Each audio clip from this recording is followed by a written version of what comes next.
ঢাকা বিশ্ববিদ্যালয়ের ছাত্র রাজনীতির শীর্ষ পর্যায়ে ডাকসুর বর্তমান সহসভাপতি মোহাম্মদ আবু সাদিক কায়েম, যিনি ছাত্র জনতার অভ্যুত্থানে নেতৃত্ব দিয়ে আলোচনায় আসেন। এছাড়াও সাদিক বর্তমানে ইসলামী ছাত্র শিবিরের কেন্দ্রীয় প্রকাশনা সম্পাদক।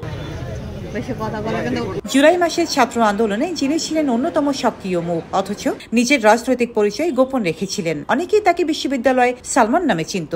শিক্ষার্থীদের যে ভয়েস, সেই ভয়েসটা হলো আমাদের ভয়েস। উল্লেখ্য, সাদিক কায়েম বাংলাদেশের চট্টগ্রামের সাতকানিয়া উপজেলায় জন্মগ্রহণ করেন। বেড়ে ওঠা খাগড়াছড়ি জেলা শহরের বাজার এলাকায়, যেখানে তার বাবা কাপড় ব্যবসায়ী হিসেবে পরিচিত।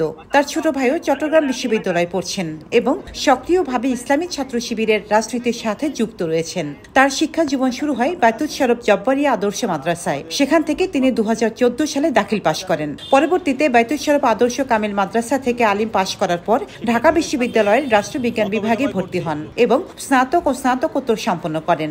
একাডেমিক পারফরমেন্সেও তিনি ছিলেন অসাধারণ। স্নাতক ব্যাচে তৃতীয় অবস্থান এবং সিজিপিএ ছিল 3.78 এবং কোন মাসে কোনটা বাস্তবায়ন হবে সেগুলো আমাদের অলরেডি। পাশাপাশি 2024 সালের কোটা সংস্কার আন্দোলন, নন কোঅপারেশন মুভমেন্ট এবং স্টুডেন্ট পিপলস আপরাইজিং জাতীয় ছাত্র ও জন আন্দোলনে তিনি ছিলেন মূল সমন্বয়কারী। বিভিন্ন সময় সামাজিক ও রাজনৈতিক ইস্যুতে সিলেট কুয়েটের ঘটনায় সাবলীল বক্তব্য ও প্রতিক্রিয়া দিয়েছেন, যা তার রাজনৈতিক সচেতনতা ও ভূমিকার পরিচায়ক। রুজিনা রোজি, দেশকাল নিউজ।